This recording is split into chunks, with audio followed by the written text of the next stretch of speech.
faida chache za keji. Keji zetu, faida kubwa kwanza na iliyokuwa sana kwa changamoto ya wafugaji ni kupata magonjwa kwa kuku. Unapotumia hizi keji unapunguza kwa kiwango kikubwa maambukizi ya magonjwa katika shamba lako. Ni kwamba kuku anajitenga na kinyesi, anajitenga na maji machafu, kwa hiyo anakula chakula kisafi, kinyesi kinajitenga na anakunywa maji masafi.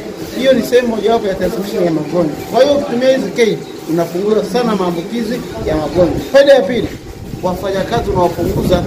Kama nyie mna ushuhuda mnaojua kufugia chini, kazi ni kubwa sasa kipindi cha management usafi. Lakini unapotumia keji unapunguza kuwafanya kazi na kazi inakuwa rahisi. Ni swala la kuvuta bati, unasafisha na kwa muda mfupi na then unarudisha. Hiyo pia ni faida ya pili. Faida ya tatu,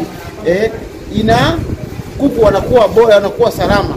Angalia kama mazingira yalivyo. Kuku huwezi kumkanyaga, kuku hawezi kukuta sijui ameingia kwenye shimo, sijui amegandamizwa sijui na bati, hapana. Anakuwa free na anakuwa na move from sehemu moja kwenda sehemu nyingine. Kwa hiyo ni faida ya tatu. Faida ya nne, hizi keji zinatumika kwa muda mrefu. Yaani ukikompea na keji za Mchina au unafugia chini, unatumia muda mrefu. Kwa hiyo keji ukisimamisha ni ndani ya miaka 15 mpaka 20 bila kuwa chochote.